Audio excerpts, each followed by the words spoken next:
abide by. I have been asked on various occasions how I'm going to be voting on any application. And I have to say quite clearly, we cannot prejudge any application. We will be breaking the protocol and our code of conduct. So I just wish to reiterate that this evening, because I think it's an important point that the public need to be aware of. We're first going to the car park and land of Royal Way, Pride Parkway, the erection of a closed circuit cycle track and mountain bike skills area, together with associated fencing and landscaping. Mr. Clark. Thank you, Chair.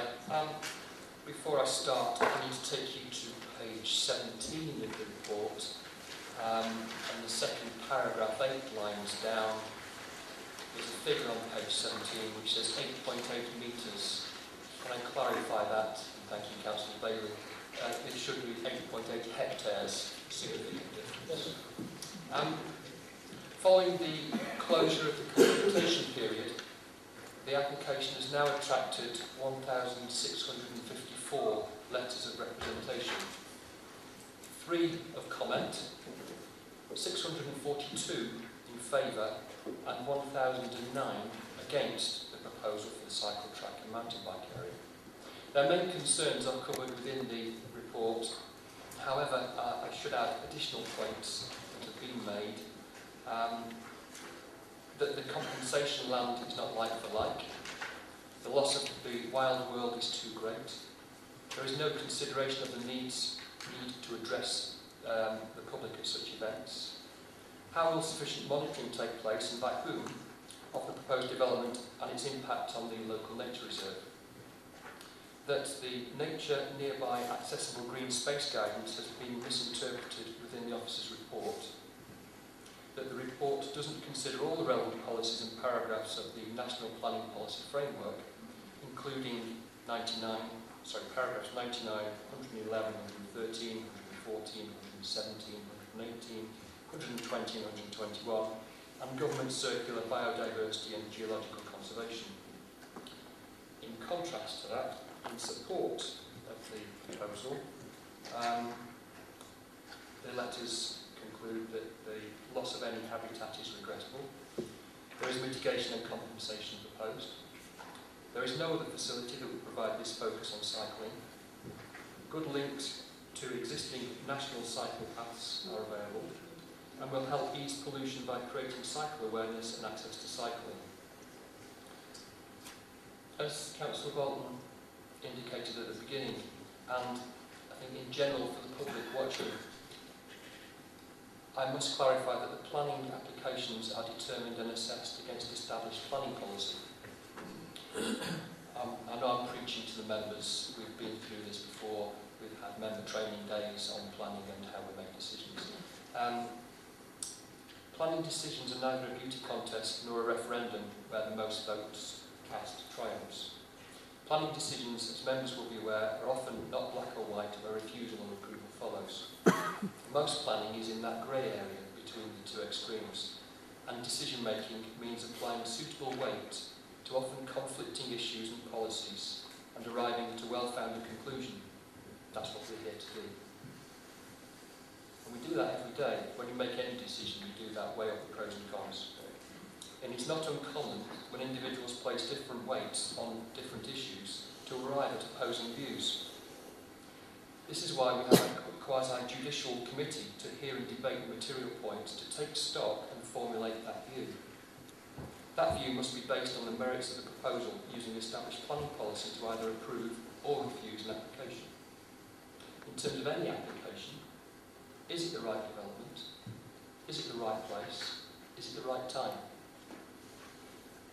In terms of the proposal, which is for the creation of a closed circuit cycle track and mountain bike skills area comprising some 2.3 to 2.8 hectares of built form on part of land designated as a local nature reserve. The LNR forms some 12.25 hectares, and the proposal seeks to occupy approximately 18% of this area. Plans in the report and on screen indicate how the proposal would follow the northern and eastern perimeter. As your report indicates, and in accordance with planning policy, Alternative sites have been considered. Some pursued further, but none are as suitable or sustainable as the proposed. You will note that it is the synergy with the multi-sports arena and the funding criteria to steer the applicant to this site. You'll also note that there have been at least 4 earlier incarnations before arriving at the scheme before us, in an attempt to reduce the loss of the local nature reserve down to just 18%. In addition, a component of the proposal is the inclusion of some 8.8 hectares of land known as Alveston Scrub as compensation land due to a significant 2.8 hectare loss. The compensation land is shown on the screen in blue.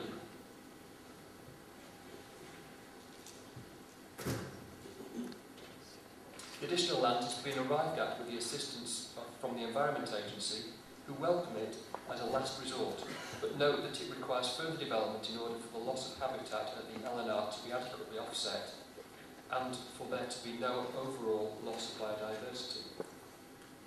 You have the benefit of considerable consultee and representation responses in the report. The general theme is support from health and sporting related disciplines, and outright objection from nature and wildlife representations. In planning policy terms, the site is in the green wedge, and your report covers this issue. Importantly, policy E4, nature conservation, seeks to protect green heritage or biodiversity. It is integral to the Council's sustainable development objectives. Policy E4 seeks to ensure that development takes proper account of the need to protect sites, such as the local nature reserve, from adverse impacts. The application in the impact assessment concludes that the proposal will have an adverse ecological impact on the local nature reserve at county level. Policy E4 and E5 offer the prospect of appropriate mitigation measures, such as compensation for that loss. This is mirrored in the National Planning Policy Framework and DEFRA Green and White papers regarding biodiversity offsetting in England and natural environment respectively. I also note that securing gain for nature contributes to the delivery of the Lordson Review, which has a vision for a larger, more coherent ecological network. The question, though, I think, is whether the compensatory land of 8.8 hectares is sufficient and adequate for the loss of some 2.2 hectares of the local nature reserve. The National Planning Policy Framework states that if significant harm to biodiversity resulting from a development proposal cannot be avoided, adequately mitigated, or as a last resort compensated for, then planning permission should be refused. Planning authorities therefore need to consider whether any residual harm would be significant, depending on the circumstances of each case.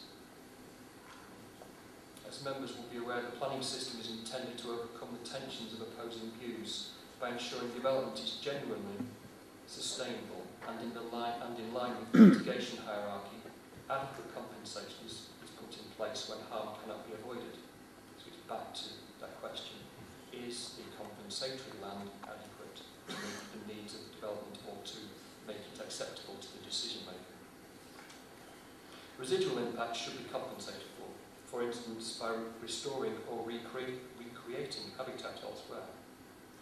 The compensatory land, known as Alveston Scrub, is indicated in the local plan as a wildlife site and included in the Derbyshire Local Wildlife Sites Register. And there it says it is an unimproved neutral grassland, scrub woodland and hedgerow habitat. This 8.8 hectare site is proposed to be secured by condition and gifted to complement adjoining existing habitat, enabling enhancement, management and control of an enlarged comprehensive wildlife habitat. I would summarise this as an environmental gain, enabling this holistic approach. It would be seen, the blue land on the slide would be seen as complementing the red or pink land which is adjoins either side of the river with one comprehensive nature area. The principle of whether this proposal is acceptable or not lies with applying appropriate weight to those competing arguments in terms of those planning policies. As wildlife is involved in this case, the National Planning Policy Framework advises that the normal presumption in favour of sustainable development is outweighed. Even with the context of national planning policy objectives, the site has its own particular set of circumstances to which the policy intentions of the development plan must necessarily be applied. Now, there are competing arguments for and against. I've carefully considered all those matters that are material, but some are not sufficient, singularly or in combination, to alter the overall balance of my conclusion that, for the reasons given in the report, the planning permission should be granted, and particularly bearing in mind the articles and regulations quoted on page 22 and 23. My conclusion is that this proposal around the edge of the local nature reserve plus the compensatory land is sufficient to recommend the granting of planning permission. Chair, you have speakers. Thank you, Mr. Clark. Okay, we now go to Claire Davenport, who is the Director of Leisure and Cultural Services. All the speakers will have 3 minutes. The time will be on the screen so you can adequately see your 3 minutes eating in if you haven't got completed out by the time you finish. I will have to stop everyone. If you do overrun, I will have to stop you after the sentence you're speaking, to be fair to everybody. Ms. Davenport, thank you. Thank you, Chair. After consultation with key stakeholders and customers, the applicant has amended its proposals to minimise the impacts on wildlife and biodiversity of its application. Mitigation measures that form part of the application include improved landscape and fencing to the remaining local nature reserve, compensatory land being provided that is 3 times greater than the land lost, the offer to gift compensatory land to Derbyshire Wildlife Trust that is adjacent to the River Derwent at Alveston, supplementing the existing wildlife corridor. Additional breeding areas being created in the existing local nature reserve, locating the track at the opposite side from the protected bird species area to ensure the least harm to the local nature reserve. A reduction in the size of the application site from the original plans, running the track around part of the perimeter of the site, and using a construction management programme designed to minimise impact. A number of sites have been considered for the track location, details of which are in the committee report. Moorways has been suggested by some objectors as a suitable alternative location for the track. This is not the case because it would result in a loss of events such as the National Cyclo-Cross event, no funding being available for this site, no dedicated cycling coaching staff being on that site, more difficulty in managing and maintaining security of the track, loss of cycling development programming opportunities due to not being on the same site as the velodrome, less compensatory facilities for customers.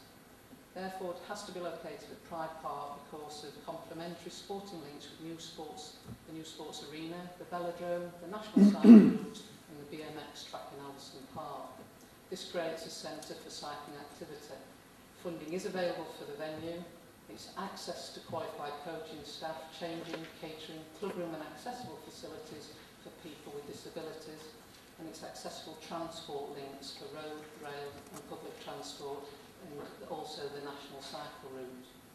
There are a number of overall benefits of this application. These include improved protection, security and management of the remaining local nature reserve, 8.8 hectares of compensatory land being offered, a unique opportunity being created at Pride Park to form a centre for cycling, putting Derby firmly on the map, regionally and nationally. A new and significant tourism and visitor attraction being provided. British cycling development programmes being optimised. British cycling funding for the proposal being attracted. Health and wellbeing and social inclusion objectives for the city being improved. A variety of health activities for children and families, people with disabilities, and also further enhancing Derby as a national cycling city and a city to be proud of. Thank you very much. Mr. Birch from Derbyshire Wildlife. We've changed the order, Madam Chairman. Well, you were asked to change the order. Mr. Moyes. Sorry? Mr. Moyes to speak first. So be it. Thank you.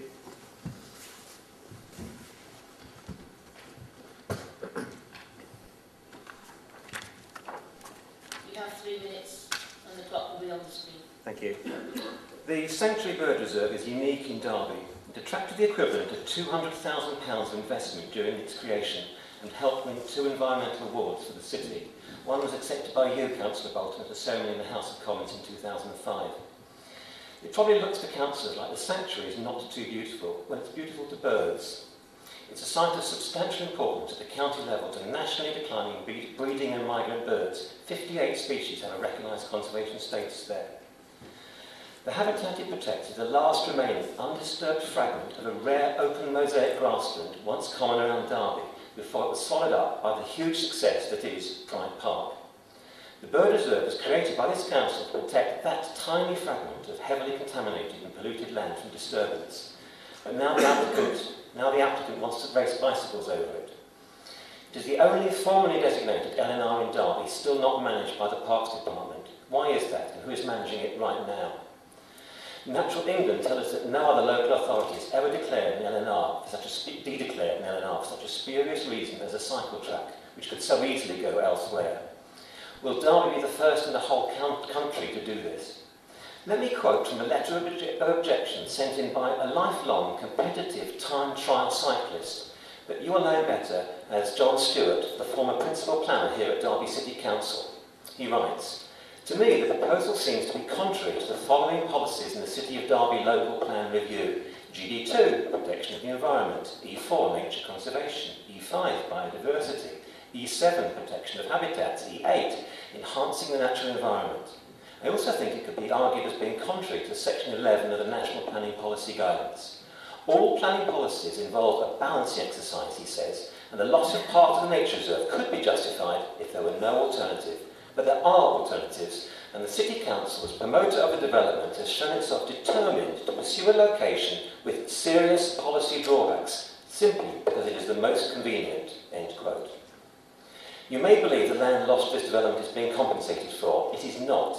The land offered is an existing local wildlife site, not 8.8 hectares, but 6.67 hectares. Other land is already part of the other compensation packages too.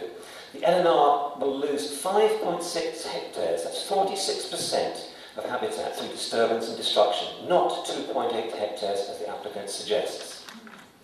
When the Secretary of State for the Environment launched the sanctuary, she praised Derby City Council for its forethought and wisdom in protecting this small fragment of biodiversity and skylark bat habitat in a sea of development. I hope Margaret Beckett will soon have the opportunity to praise your committee for rejecting this application on the grounds of inadequate mitigation, unsuitable compensation, which will cost the public purse a fortune to bring to the standard necessary to make up for the unneeded destruction of this local nature reserve. Mr. Birch.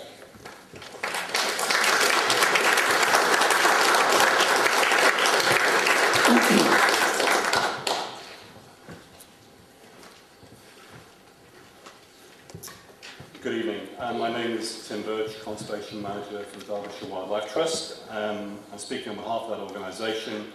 It's 14,500 members and nearly 1,000 objectors to this application. The Derbyshire Wildlife Trust acts as in-house ecologists for the City Council, providing expert advice on ecology issues. Natural England has specifically advised the City Council to refer to the Derbyshire Wildlife Trust advice which we have given. Local people depend on the planning process and look to members of the committee to use it to deliver national and local policy on the natural environment. This application fails to do that on several counts. First of all, as we've heard, it contradicts the National Planning Policy Framework Section 118. It contradicts the City of Derby Local Plan Policy E4, and the compensation land put forward is unacceptable. Let me just explain that in a bit more detail. The definition of compensation is the relocation of existing habitats or creation of new habitats to replace habitats lost. It is not possible to use an existing local wildlife site, which is Alveston Scrub, with its own existing habitat as a compensation site. Yet this is what is being proposed. Any attempt to recreate Alveston Scrub, the habitats lost to the sanctuary, would then destroy the wildlife value at Alveston Scrub, which in itself would then require compensation. In the committee report, the planning officer, it appears to us, has clearly misinterpreted what constitutes suitable compensation land. No explanation is given for how the proposed compensation site is considered to be in line with the established definition. You, as committee members, are being asked to make a decision I would argue, based on inaccurate information. There will be an overall loss of biodiversity which is not acceptable under paragraph 118 of the National NPFF guidance, which states that if a site of biodiversity value cannot be adequately compensated for, then that application should be rejected. Two further reasons for you to consider to refuse approval. One is that over 100 objection letters were submitted after the committee report was finished on the 27th of January, despite the public consultation not expiring until the 4th of February. That included letters from Natural England and the Royal Society for Protection of Birds. This report has therefore not taken all the responses to the consultation fully into account, and you have not had sufficient time, in our opinion, to fully consider these responses. Secondly, this development, as you've heard from my colleague Moyes, would set a shameful local and national precedent. It will be the first time that a local nature reserve is destroyed by the same council which created it. Your choice is clear from the Derbyshire Wildlife Trust point of view. Send the applicants away to find an alternative solution at a different venue with no net loss of biodiversity and one that does not breach either national planning guidance or local plan policies. Thank you very much for your attention.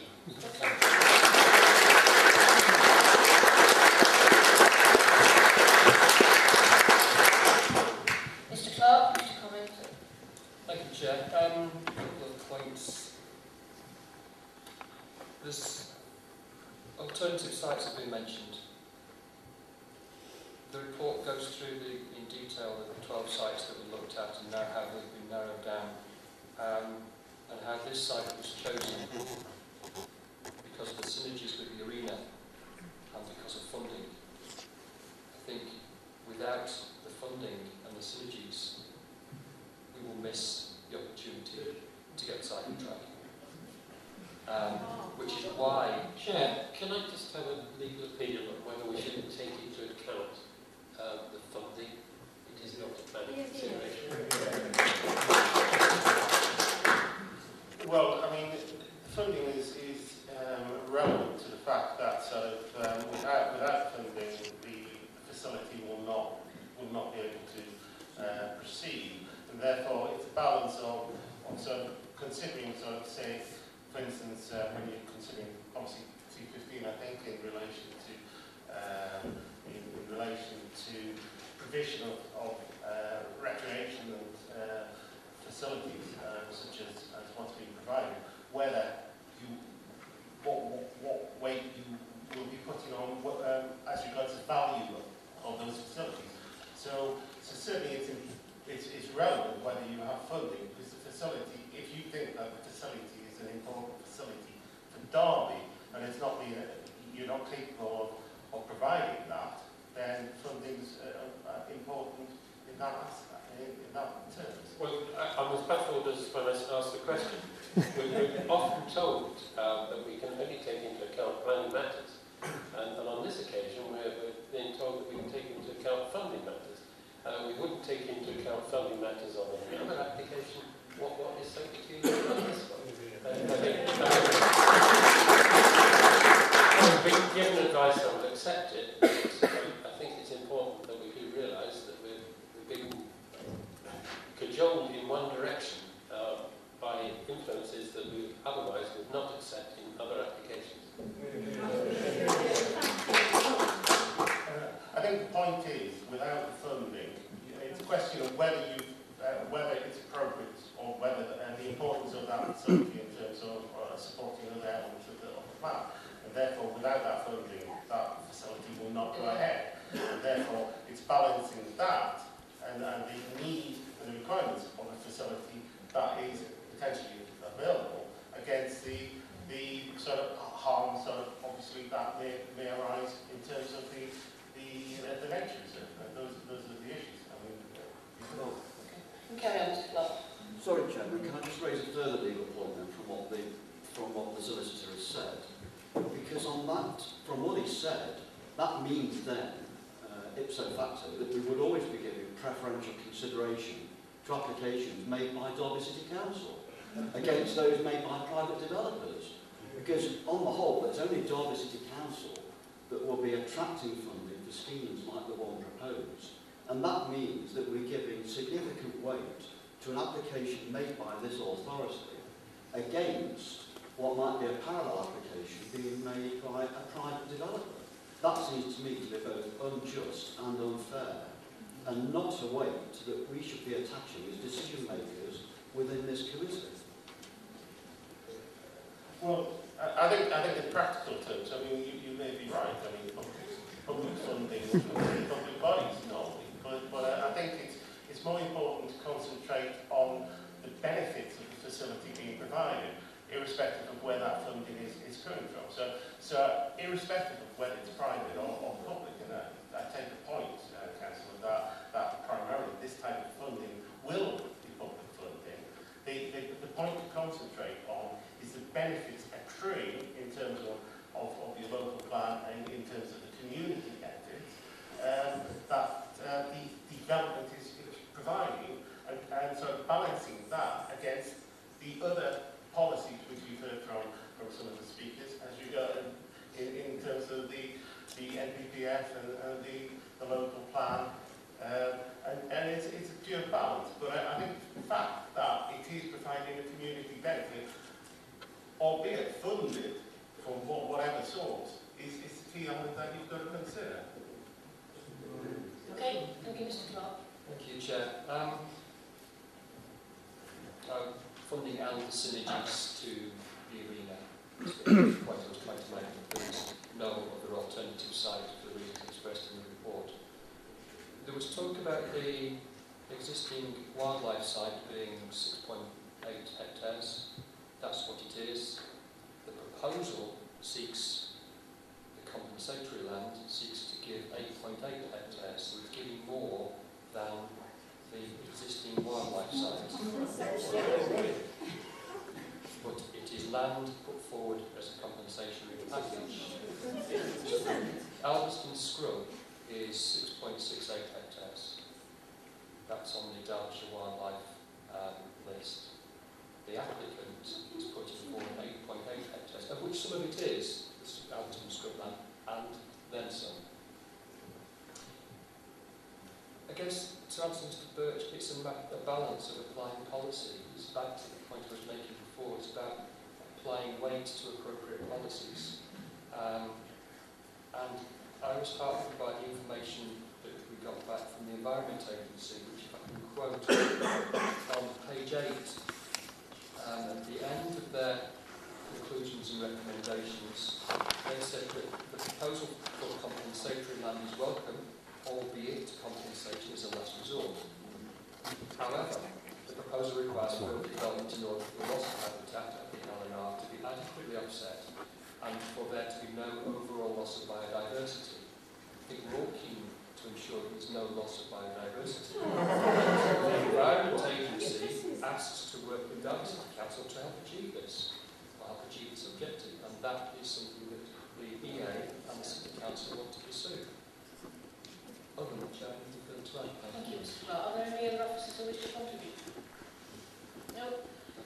Well, members who made the site visit, a few of us did, didn't we, the end of the week? Yeah. It was an informative site visit, because I have to say, you know, I was alarmed at this application when it first came in. Now I've read the 30-page report, we've been on site.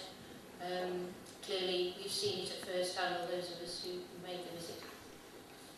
Any comments? Councillor Bailey. Yeah, I've got a few comments.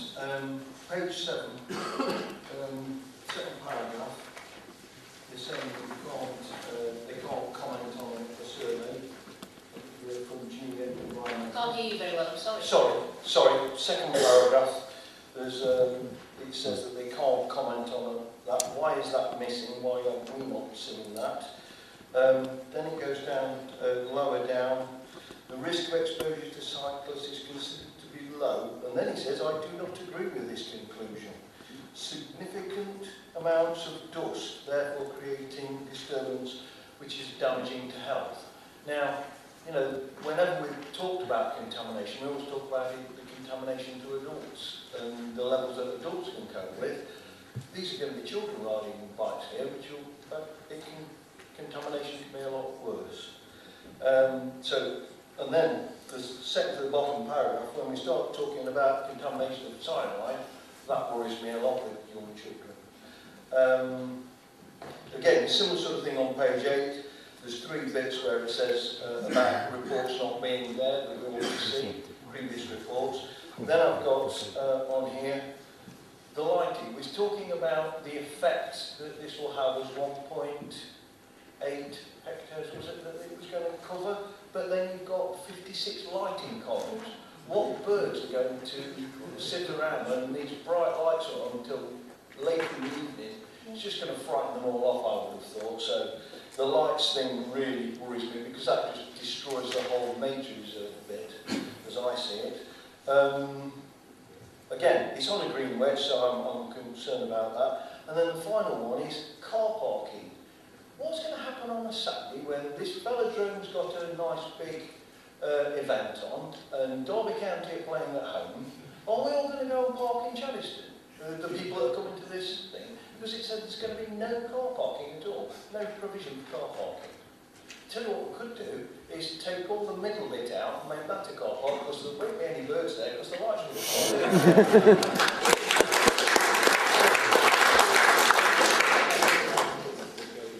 Mr. Clark, back Logan. Can I come back on 2 points? I think the Environmental Health Officer might want to comment in more detail.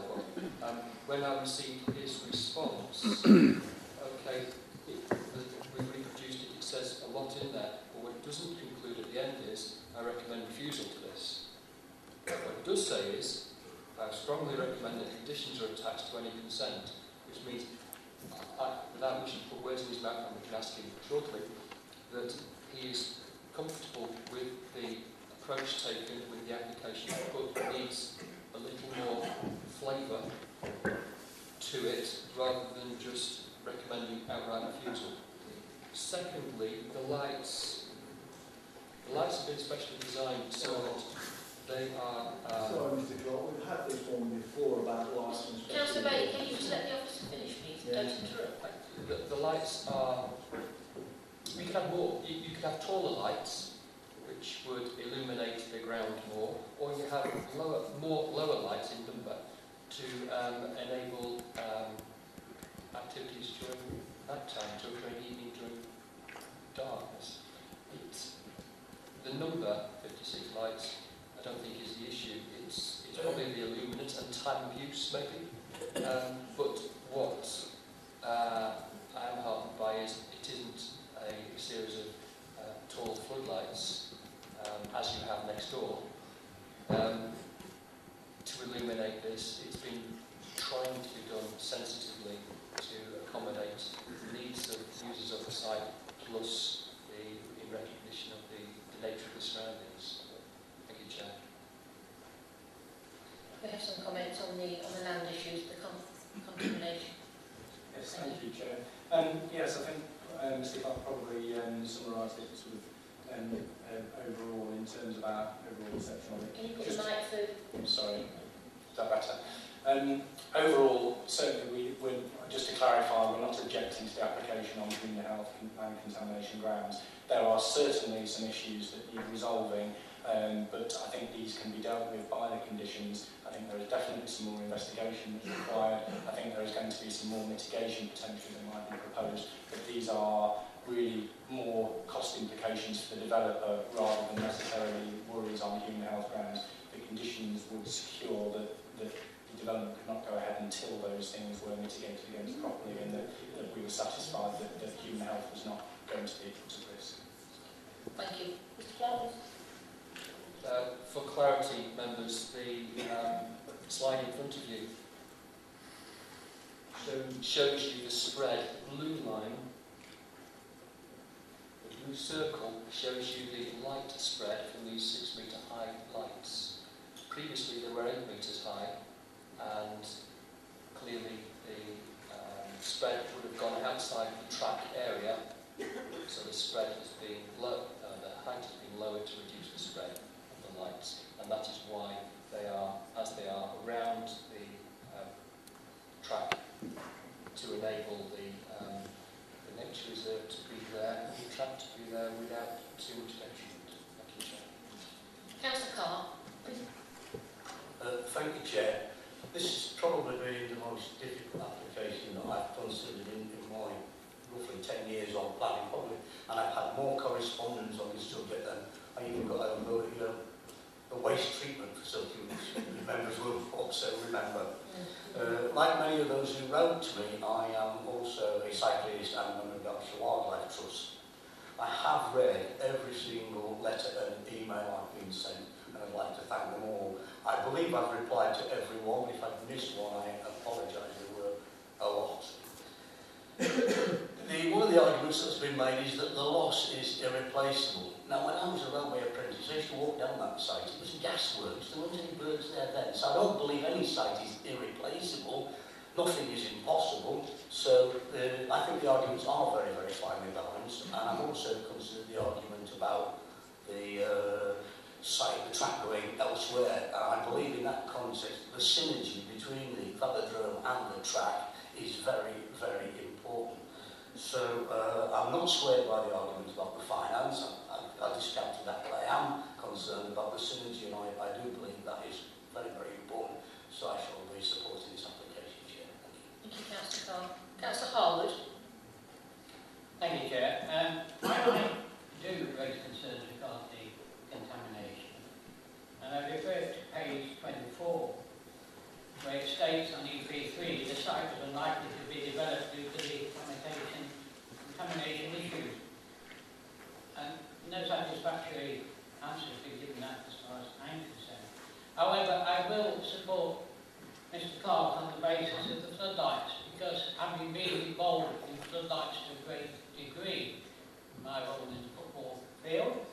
I can assure everybody here that light spillage will be minimal. Lights are so sophisticated nowadays that they can literally train to within an inch of where they're supposed to be. So that particular thing is certainly not to be taken into consideration in my opinion. However, I am not happy about the contamination issue, and I do refer to the fact that this land has got issues there, and certainly if it is passed, a strong condition should be addressed to it. I think the conditions are on to be. Chair, regarding contamination, there is. Yes, indeed. Councillor Hickson.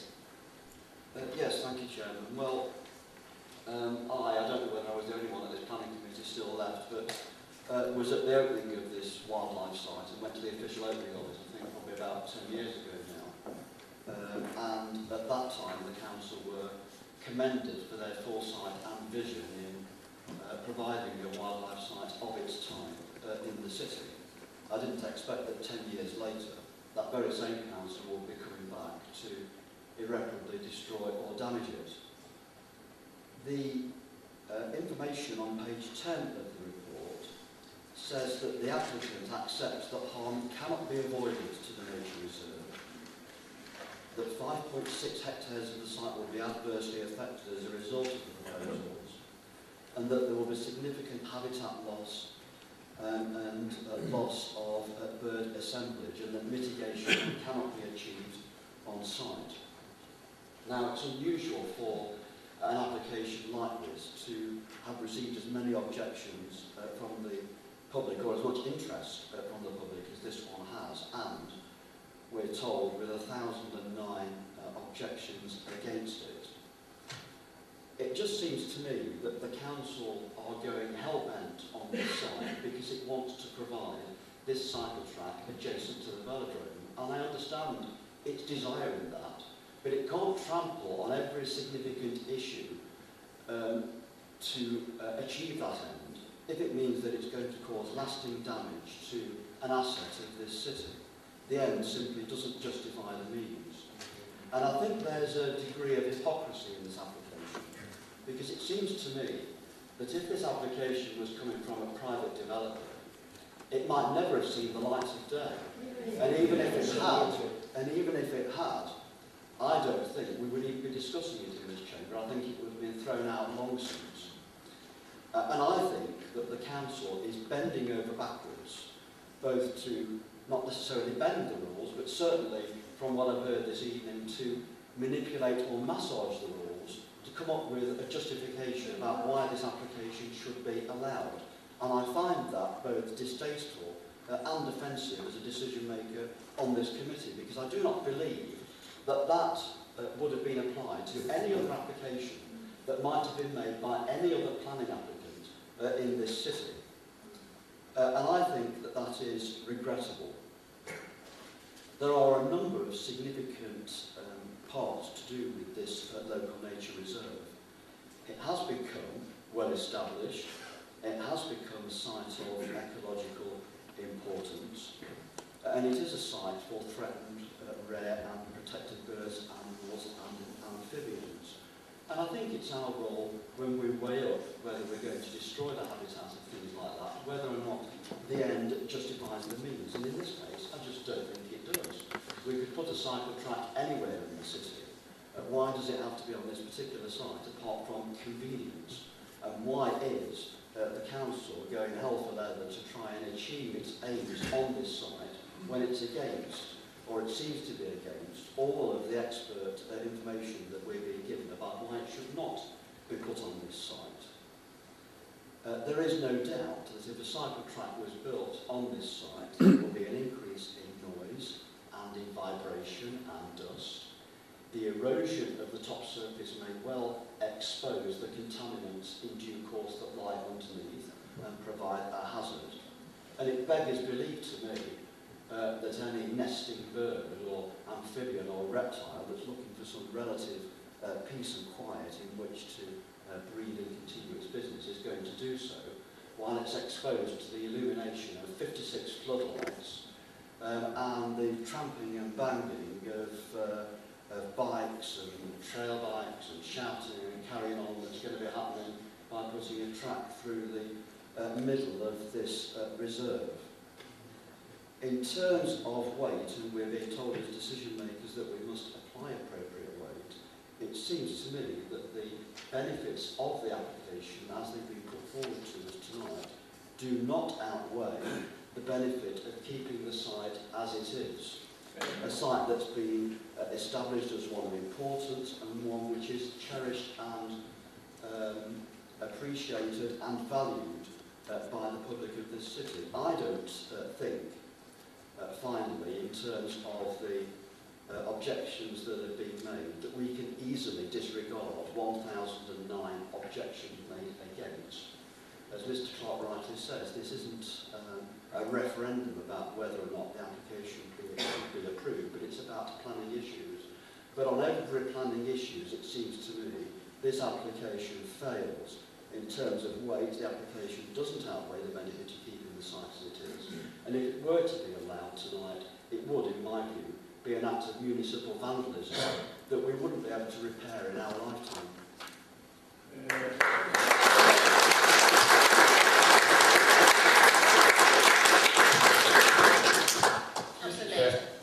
I'm not going to go over all ground. What I will say that in 2008, when we did launch this project, Paul Robinson sitting there, and Paul had a lot of trying to get this off the ground. Now, this nature reserve was discussed at that time, and I was assured that nothing was going to happen there. And as was the one at Alveston Castle as well, the nature reserve there. Whilst I looked at the proposals now, and I fully support the velodrome and the routes and the cycling path, but I think we are going back on our word. What I was told in 2008, 2009, 2010, and I think these nature reserves have been there for a time. They're there for a purpose. They're serving the wildlife. To be honest with you, on principle grounds, I wouldn't be supporting this.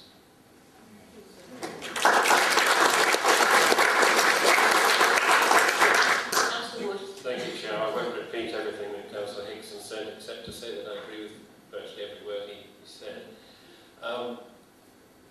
Every time we've had any application for floodlights, Derby Rugby Club or various football places and schools and goodness knows what, we've always been concerned about when they're switched off. And there's always been a condition of the time of day that these are on or off. And I see no recommended condition in this case. Just think about it for a moment.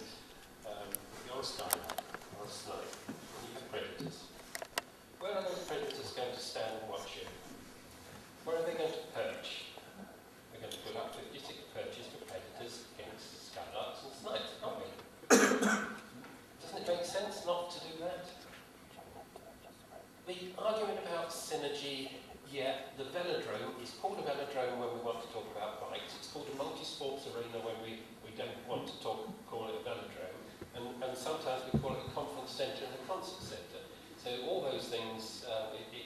changing its mind.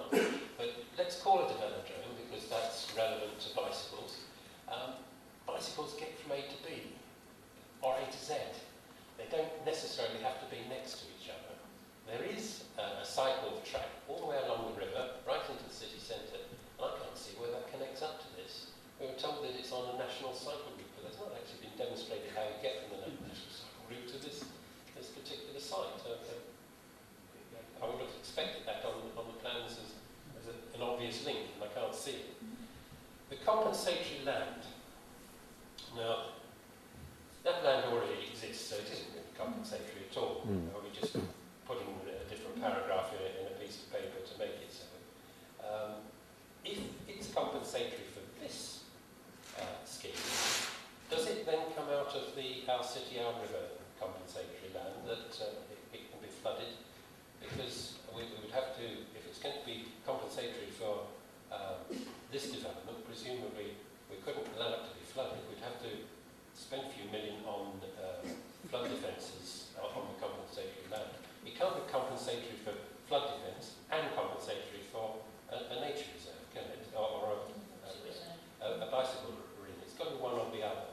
So I do think that needs to be sorted out. I don't like the way this has happened. I don't like the fact that we're being put in a position where we are making council policy. It's been delegated really to this committee, which should be talking about land uses, to decide whether or not a leisure and cultural facility should go ahead. And I do think there's an error there where we're put in that position. But I came into this with a very open mind. I even had an open mind when we trudged all over that hill. I was around when Pride Park was first mooted. We were told it couldn't happen because the land was so contaminated. We've got £37.5 million of government money to deal with that contamination. And what did we do? We put it all in a corner and we got experts to advise on how to cover it so that it wouldn't be disturbed. And then we put a fence around that area and called it a nature reserve, and got all the brownie points for calling it a nature reserve. Although what we were actually doing is allowing the rest of the site to be developed, and highly successful it has been too. So now to go and put something on that site where we put all that contamination, it goes against my grain, and I feel just by putting a condition in somewhere to say standard condition, land contamination staged, doesn't do it for me. If that means that that is really protected from all the nasty things that are under that land, it should be spelled out a good deal more clearly than that. We've heard from the environmental health officer saying he doesn't agree with the conclusion of the planning officer. He hasn't said, I recommend refusal. He dare he? Yeah, all right. Poor chap. He's got to. He's an employee. It's up to us to make a decision. Madam Chair, I think it's up to this committee to make a decision, and I think there's only one brave one we can do, and that is against our own council and refuse permission.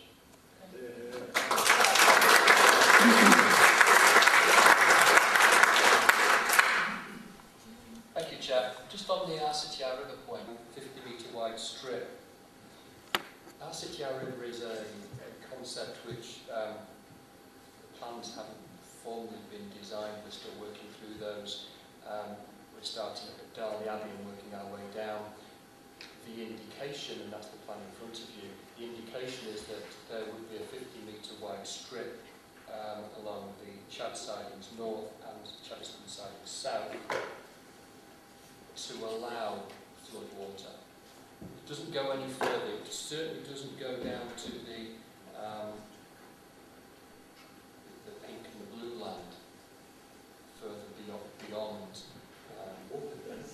The water does, but the Our City, Our River concept doesn't go that way. It's protecting the city centre. In terms of conditions in the wording, many of us have seen our barrister that comes and gives us talks, and the barrister has said, when you're prescribing conditions, you really ought to be giving the committee a flavour of the conditions condition to enable that wording to be worked up following the debate, because yes, we know you're concerned about contamination, and that, so if we're not rigorously tied to that condition, but we know the objectives you wish to achieve, without, if we put into print certain conditions, you agree them, there's very little leeway without coming back to the committee to change them as circumstances or as advice comes in from the relevant officers. So well, that's why you have the flavour of the conditions, but we can certainly take on board the points that have been raised about contamination. Equally, I've heard the debate tonight, yes, there should be other conditions. There should be a condition about turning the lights off. And we can, if we get that far, we can talk about what time that might be. And we can also, I think, have a condition about the construction management operations, so that we know how it's going to take place on site, which we don't have at the moment. But we haven't got there now. Okay. Councillor Pegg. Yes, thank you, Chair. I listened to all the arguments, both for I've read the papers, I've read all the emails. I find it difficult to understand why this site is different to Carsington Water. You go to Carsington Water, it's an open site. We talk about nature and everything else. You've got cycle tracks around there, you've got where you hire cycles from, you've got people walking across the site and everything else. And they're riding over it. So what is the difference between us having a correct... Sorry, can we listen to the... show some respect, please? Thank you. What is the difference between having a site that will be managed and a site where people can just wander all over? I believe this track will actually protect the site even more. It will be fenced, there will be shrubs around it, and I honestly believe that it's the right thing. It's the right thing for the people of Derby, it's the right thing for the disabled people of Derby. We need that track for the youngsters who can go out there with adapted cycles and use the facility. To push it anywhere else would make them feel unwanted within the sporting complex. And I honestly believe that this is the right thing for us, and I personally will be voting for it. Thank you, Councillor Pegg. Councillor Khan. Shiraz Khan. Very briefly, Chair. Look, I have every sympathy with people opposing this track. Councillor Wood mentioned Pride Park. I seem to remember prior to that, when we were talking about the Wyvern Centre, people were up in arms saying, no, we shouldn't have this and we shouldn't have that. It's going to affect. Then we came to Pride Park, same kind of objection. People saying, no, this couldn't possibly succeed it. And as Councillor Wood said, yes, it's thriving. Wyvern is thriving. Pride Park is thriving. Now, we mentioned, Councillor Dixon mentioned about the fact that we're commended for creating the wildlife area in the first place 10 years ago. What's to say that in another 10 years' time, the area that we're given now, we won't be commended for? I appreciate that, with progress comes cost, inevitably, whether it's be, sort of in terms of losing space for residents or human beings, or whether it's wildlife reserve, whatever. But, we have to look at this logically and say, what is best for the city? Yes, there are 1,000 people who object to this, and there's 500 that, are sort of for it, right? We have many applications that have come across, but we've rejected a large number of people who were objecting to it, and we have based our decisions simply on what's before us and not being influenced by emails and letters and whatever. I honestly believe that, yes, we are upsetting the wildlife there, but we are compensating for it, and this track is where it should be, next to Velodrome or conference centre or multi-purpose arena, call it what you want, right? This is the right area for it.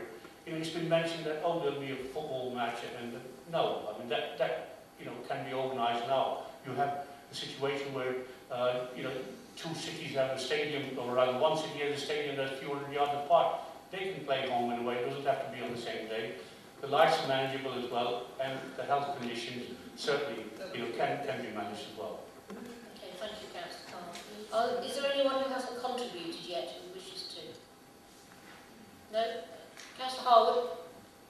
Thank you, Chair. I just want a clarification. page 13, and RSPB was I can't hear you, Frank, sorry. sorry, my colleague. I'd like a clarification on the fact that a particular paragraph there under RSPB relates to the fact that Derby fails to meet the recommended ratio for local nature reserves per head of population. Is that a planning matter and should that be taken into consideration?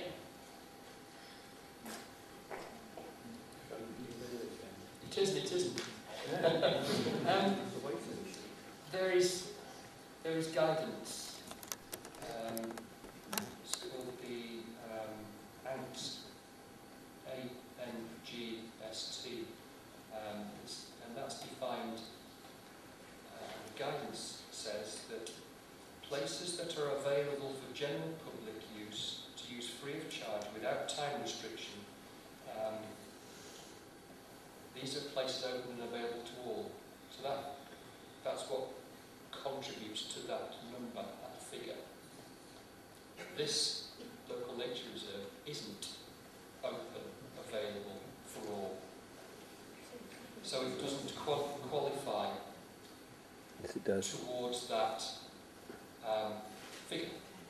However, if planning permission is granted for this application, we know that 18% of that LNR, local nature reserve, will be open and available to members of the public. So it actually assists in achieving that figure by providing more land. Yes, I can see that. I didn't raise it as an issue because it's a contrary argument to a lot of objections, but it actually assists with providing more available, publicly open and available land towards that figure. If you pay. Thank you, Chair. Oh, you coming Chair, back? yes, thank you. Yeah, this land is available to all birds and species, isn't it? So it is available to all those people that presently have the pleasure of that particular land. And I think that's pretty important. Don't you agree? Chair, I believe, for clarity, I believe it is gated, and access isn't available for general members of the public to gain access to it. It certainly was gated when we did our site meeting. We had to get access to it, Frank. There was only 6 or 7 of us who came on the site meeting, but some of you didn't. But those of us that did, we had to be let in through the gate because it is locked. Councillor Pegg, did you? I just want to say, Chair, that I'm making the point that it is available for all of the sorts of species that need the use of that land. That's the important thing, not people. Right, okay. There are bird viewing heights. There are bird viewing spots. I couldn't get to the site visit, the official one, but I did go and have a look, although I looked through the site. Oh, but we actually went on the site. Yeah, but I have seen the site. Okay, we've had an hour on this particular issue, and I thank the members of the public for all their communications, because it has shown that clearly we have got a balancing act here.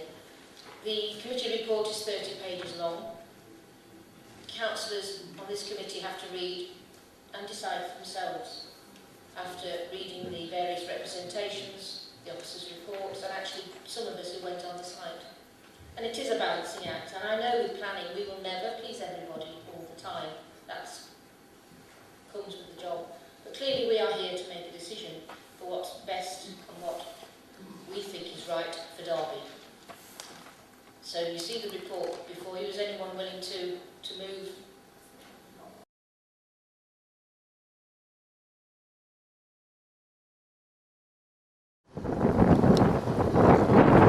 It's the name of the stream is completely under vegetation. Most of it's been cleared already this morning. They don't waste any time.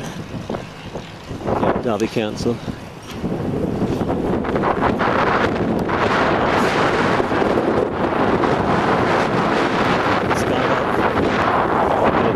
Reed bunting, white throat, woodpecker, wheat ear, ring ouzel.